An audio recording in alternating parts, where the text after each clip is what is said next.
Halo teman-teman, selamat datang kembali di program Metodis Podcast. Masih bersama saya Ferry di sini.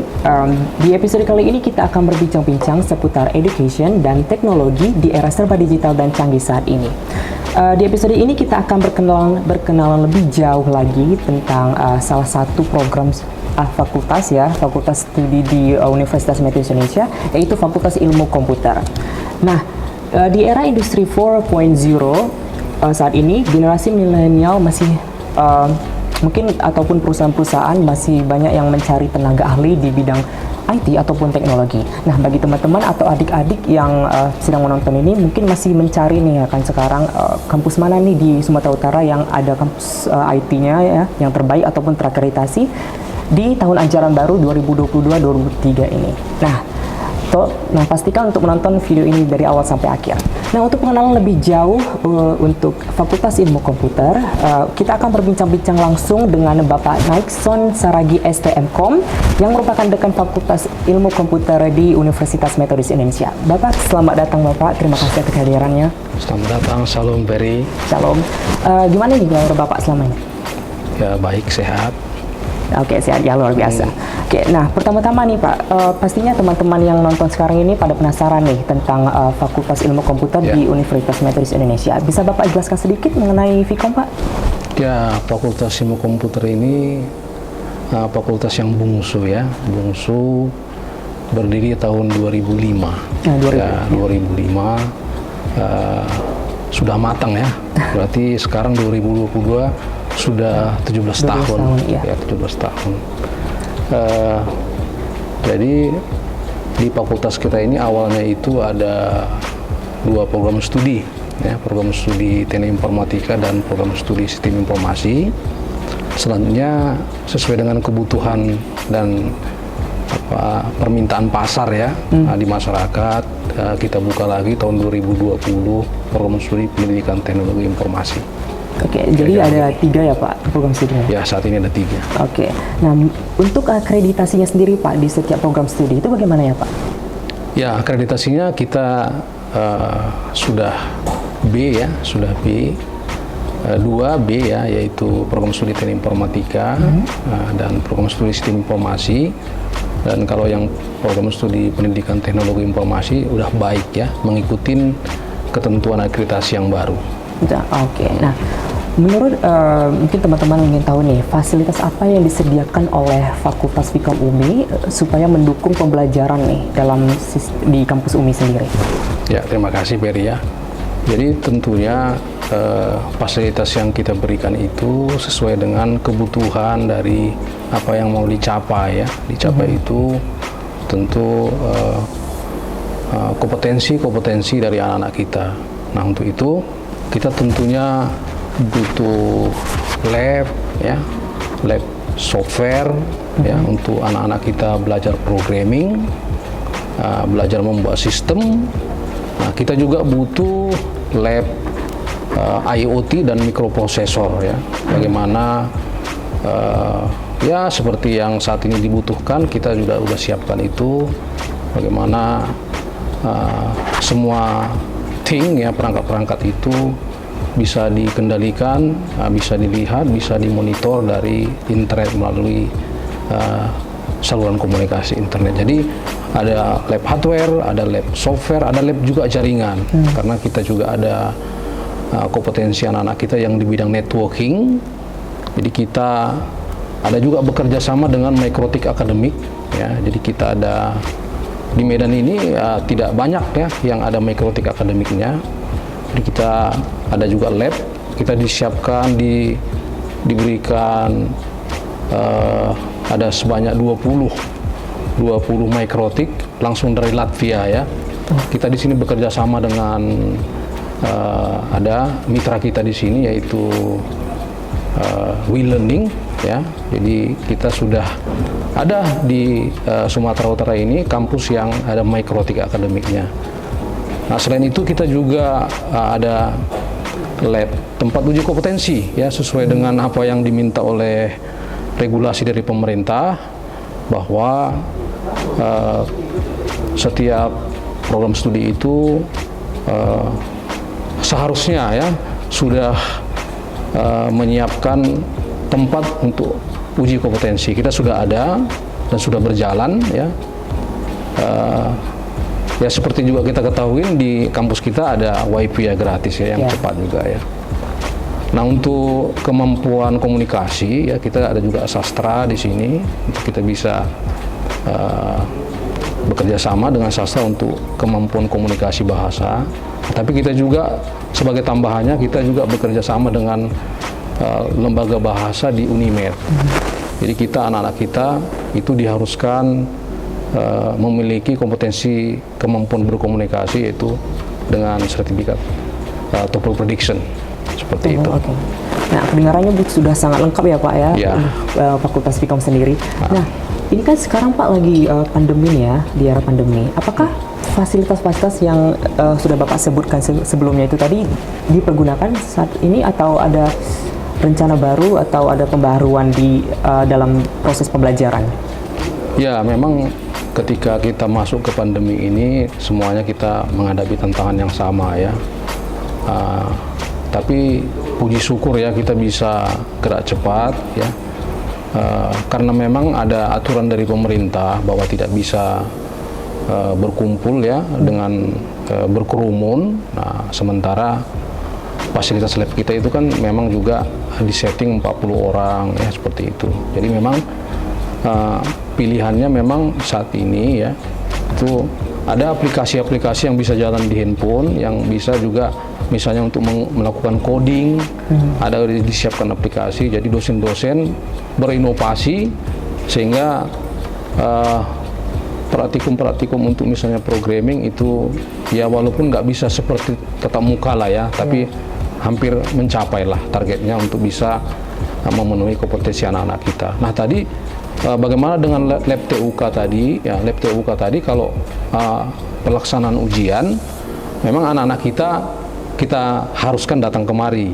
Oh, ini yang ujian? Iya, kemarin itu ada 2 hari ya junior web developer itu kita ujian.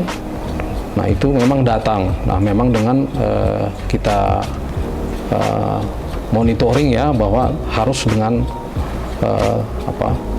prokes yang ketat. Nah mungkin tambahannya ya tempat uji kompetensi itu nggak bisa sembarangan ya, itu harus ada izin dari Jakarta. Jadi kita bekerja sama dengan LSP Informatika.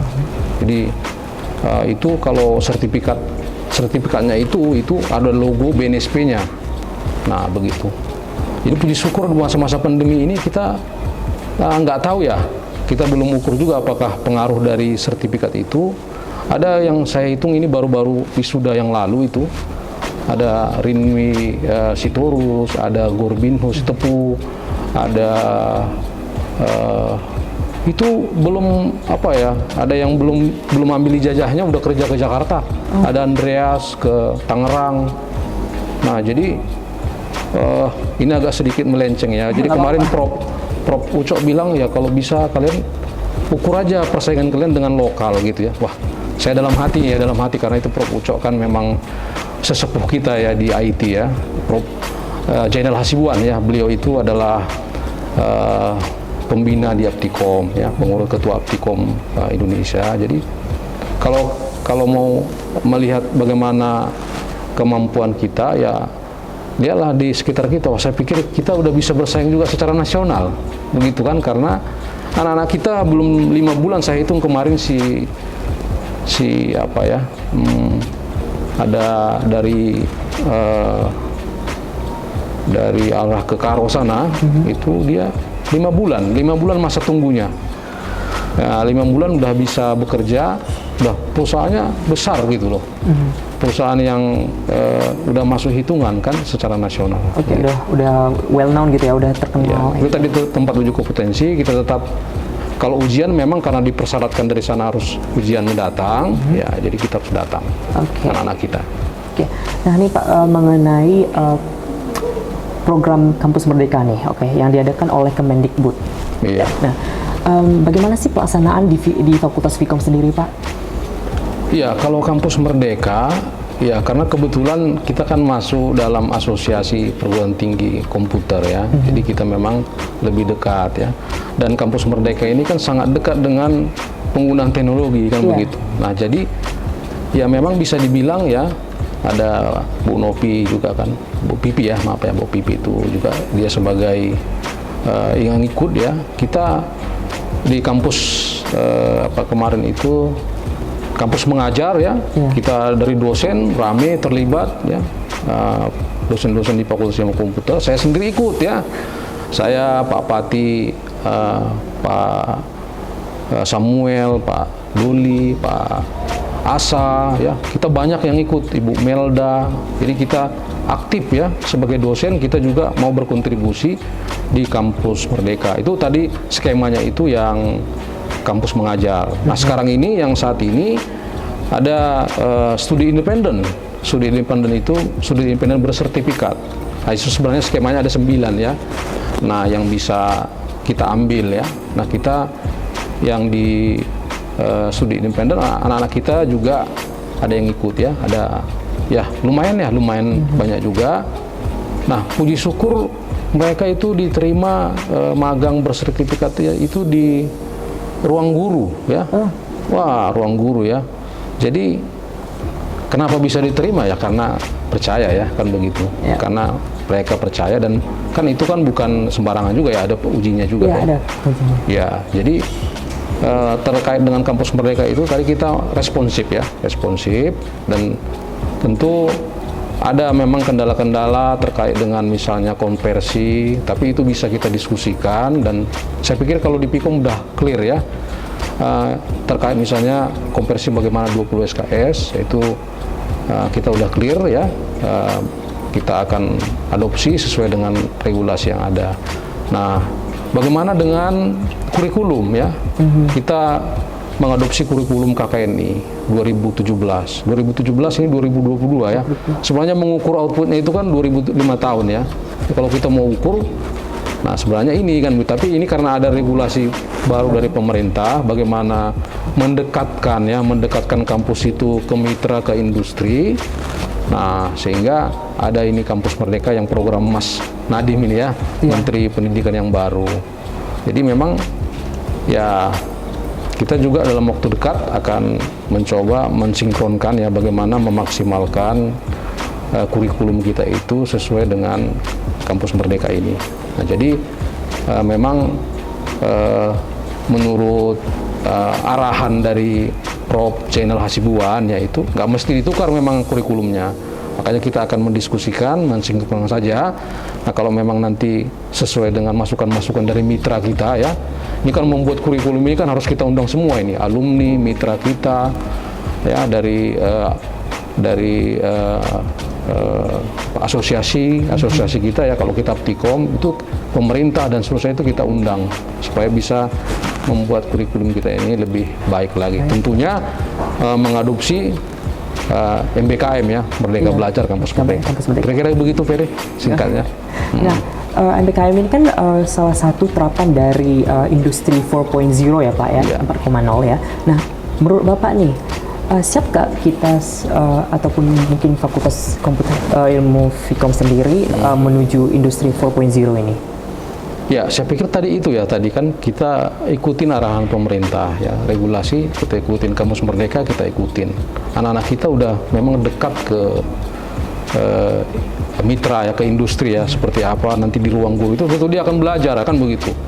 Nah, memang kita sharing ya dengan anak-anak itu ya, dengan anak-anak kita itu, kita juga lakukan monitoring ya dengan Ibu Purba ya, Ibu Purba dari ekonomi yang sebagai pembinanya untuk magang bersertifikat itu.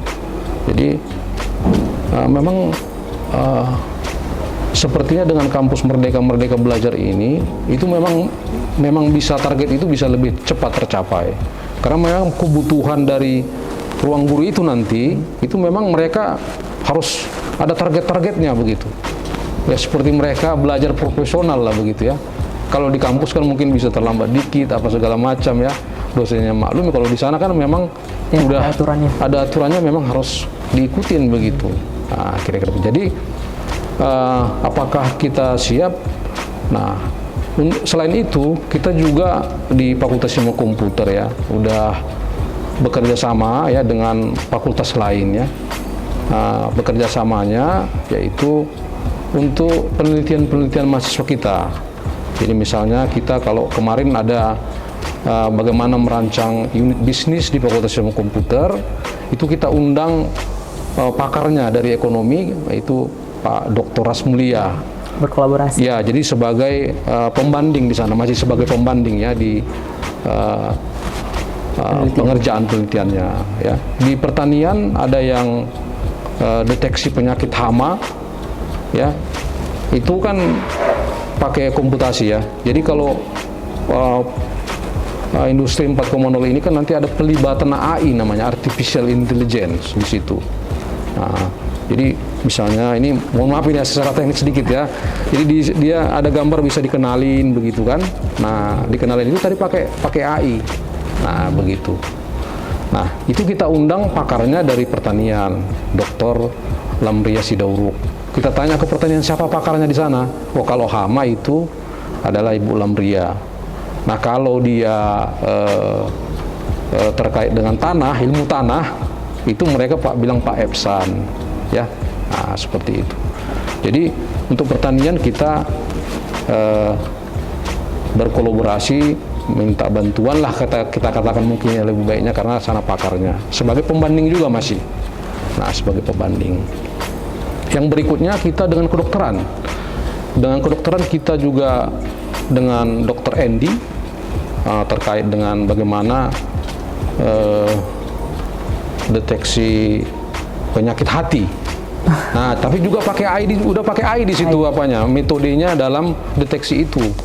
Nah, cuman bagaimana secara praktisnya itu di kedokteran kan itu ahlinya Dr. Andy misalnya, kan begitu. Misalnya ada uji klinis, uji laboratorium, nah itu kita baru akan komprehensif ya, kita mengetahui bagaimana sebenarnya mendeteksi penyakit itu, kan ada diagnosa dan seterusnya. Ya. Nah, kita juga dikayakan oleh itu. Sebagai pembimbing kita di sainsnya ya, komputasi ilmu komputernya, itu kita kolaborasikan dengan kenyataannya seperti apa di kedokteran itu. Nah, itu udah ada AI-nya. Ya, udah ada AI-nya. Nah, begitu. Di kedokteran kita ada 2, di pertanian kalau sosial ekonomi pertaniannya itu kita kemarin dengan Bapak Dekan Pertaniannya ya, dengan Pak Jones, itu kita undang juga. Nah, seperti itu ya udah kita lakukan. Apakah kita siap? Saya pikir kita siap ya, kita siap. Nah, untuk kenapa kita siap juga ya seperti itu ya, dosen kita sekarang udah ada Dr. Marjuki, itu memang dia dari pure peneliti dari BMKG. Nah, jadi kita dibantu oleh beliau ya, bagaimana juga bisa masuk ke tadi ya, ke kebutuhan tadi. Nah, seperti itu kira-kira. Oke. Nah, ada satu lagi, maaf ya, Ferry, ya. Kita untuk networking misalnya jaringan. Bimbingan saya sekarang ada intrusion detection system, intrusion prevention system. Intrusion detection system itu yang lama itu sebelum ini ya, sebelum pakai AI ya, itu pakai namanya Snot ya. Snot itu tools yang bisa kita lengketkan di server. Nanti kalau ada serangan, misalnya serangan keamanan, itu dia akan bisa warning ke kita. Seperti misalnya kalau tsunami ya, kan ada warningnya gitu, kira-kira begitu. Nah, sekarang bimbingan saya ini sekarang ini dia menggunakan CNN, itu bagian dari deep learning, itu juga AI. Nah, jadi ini kan seperti kata Presiden Jokowi kan, ini harus orang IT yang ya ini ada AI-nya, artificial intelligence-nya begitu. Nah, coba kalau kita lihat sama-sama Ferry ya, sekarang misalnya perang antara Rusia dan Ukraina, juga itu semuanya dia di tengah jalan pun nanti bisa bergeser lagi kan begitu ya, mempelajari situasi dari keadaan serangan targetnya itu juga pakai AI. Nah, seperti itu. Demikian kira-kira. Ya, kita siap, saya pikir Ferry. Oke. Nah, ini kan masih dalam pandemi tadi ya Pak ya. Iya. Apa sih tantangan yang Vkom hadapi nih dalam situasi pandemi ini? Ya memang ya saya pikir yang umum itu kan memang adalah kelemahannya ya kalau kita nggak tatap muka ya. Nah tapi begitu kita dengan pandemi ini juga ada hal-hal baru, inovasi-inovasi baru yang muncul ya begitu ya. Nah jadi tantangannya bagaimana kita meminta kepada kawan-kawan, rekan-rekan dosen supaya lebih sabar begitu ya, lebih sabar kita untuk terus memotivasi, karena ini kan ada peluangnya ya. Kalau dia kuliah online itu ditaruhnya aja foto kameranya di situ, dia pergi kemana gitu kan. Nah di situ kita ya seperti saya sendiri kalau sedang mengajar, saya panggil acak gitu ya, sehingga dia nggak ada ketakutan ya kalau misalnya nanti aku dipanggil begitu ya. Nah hanya mulai semester lalu ya kita sudah menerapkan juga menggunakan Google Attendance ya kalau nggak salah itu. Di sana dia direkam ya, direkam itu, dan itu kita udah memulai semester ini. Jadi anak-anak itu mulai dari awal sampai akhir itu sudah ini terekam apa kegiatannya. Nah seperti itu kita udah terapkan kemarin semester ini.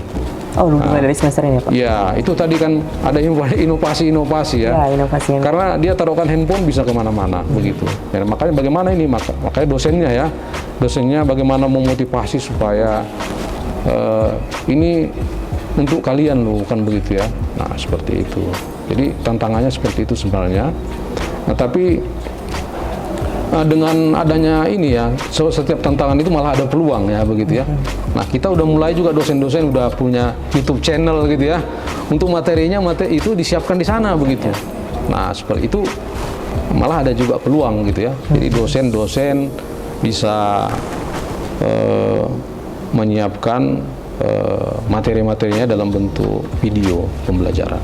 Kira-kira begitu. Nah, sebagaimana kita tahu nih Pak, tadi kan saya bilang di awal ya, ini udah mulai memasuki ajaran baru nih ya kan, tahun mulai ajaran baru 2022 dan 2023. Nah, gimana nih pendaftaran dari Vkom sendiri Pak? Apakah ada promosi ataupun hal-hal yang tahap-tahapan prosedur kalau ada nih teman-teman atau adik-adik yang ingin masuk Vkom nih? Ya, kalau itu saya pikir kan kita ada websitenya ya yang online, yang mendaftar online ya. Saya pikir bisa dilihatlah di pmbmetodis.ac.id ya. Saya pikir begitu. Ya, nah oke. Nih sebagai penutup nih Pak, apa ada yang ingin Bapak sampaikan nih kepada teman-teman semua ataupun adik-adik khususnya bagi para calon mahasiswa baru di Vkom UMI? Ya, kalau menurut saya sih adik-adik sekalian kalau mau memilih kampus ya, khususnya IT lah ya, saya pikir apa yang menjadi penilaian adik-adik sekalian kan begitu dilihat ya, itu artinya ada sifat kritis ya, jangan nanti kawannya ke sana semua, kawan ke sana semua, ada iming-iming cepat tamat, ada iming-iming ya gampang begitu ya. Nah saya mungkin bisa sampaikan dulu bagaimana Vkom ya. Kalau Vkom ya itu alumninya itu Prodi Teknik Informatika itu 653, sistem informasi itu 552. Nah artinya kita udah dipercaya kan begitu ya, udah sampai hampir 1.200 ya alumni kita. Nah alumni kita itu udah bekerja di BUMN, di BUMN, Bank BRI. Bank BRI bukan hanya di Medan ya, kita bukan jago kandang, tapi kita udah ada yang di BRI yang di Jakarta.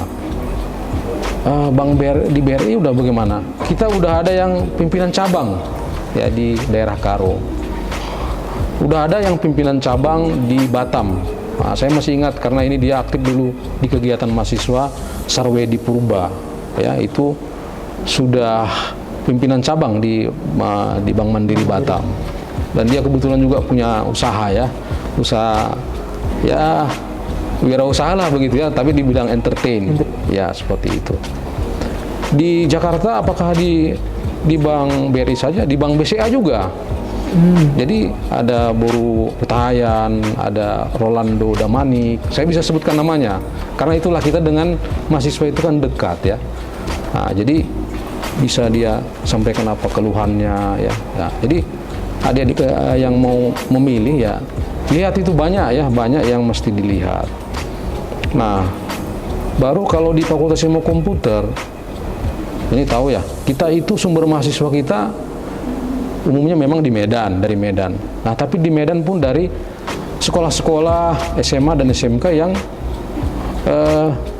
kualitasnya lumayan bagus ya, Budi Murni dan seterusnya ya, seperti itu.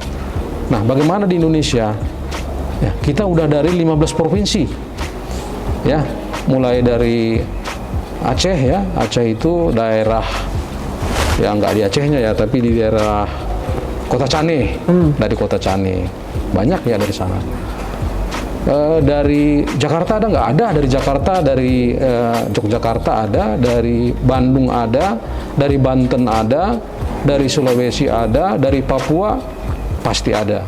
Dari NTT juga ini baru ada. Jadi kita udah nasional. Nah, coba adik-adik sekalian coba lihat seperti itu ya sebelum masuk. Ini bukan maksudnya oh ini wah promosi mau mesti ke Pikom, tidak ya. Cobalah hal-hal seperti itu dilihat ya.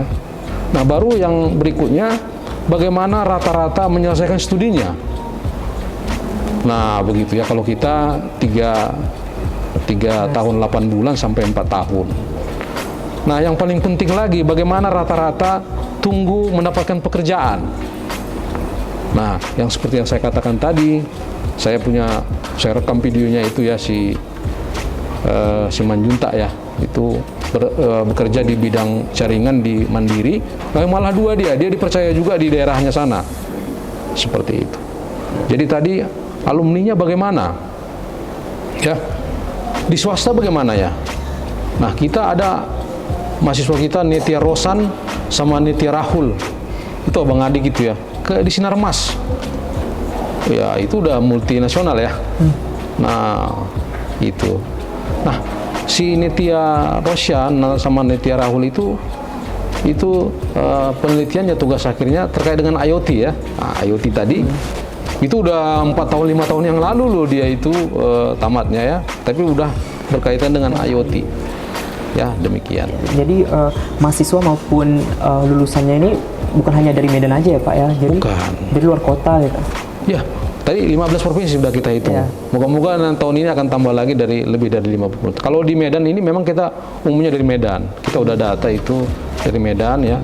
Tapi dari sekolah-sekolah SMA dan SMK yang ya kualitasnya bisa bagus ya bagus, sudah kita lihat historinya memang sekolah itu bagus begitu. Oke. Nah, itu dia perkenalan kita seputar kampus. Semoga apa yang sudah kita perbincangkan barusan dapat menambah informasi bagi teman-teman atau adik-adik sekalian. Nah, terima kasih kami ucapkan kepada Bapak Naikson Saragi STMkom. Terima kasih Bapak sudah hadir bersama saya. Terima kasih Ferry. Nah, terima kasih juga untuk penonton yang sudah menyaksikan video ini dari awal hingga akhir. Saya Ferry, sampai bertemu kembali di episode Metodis Podcast selanjutnya.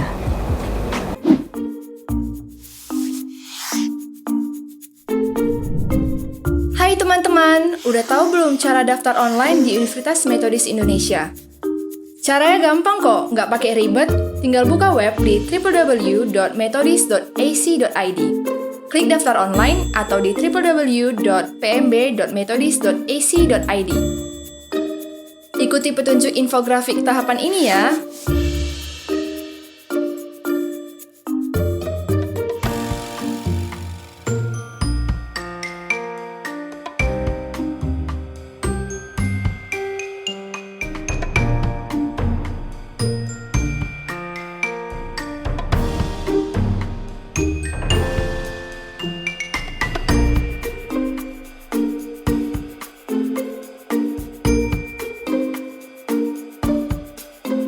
Yeay, gampang kan? Selamat bergabung ya.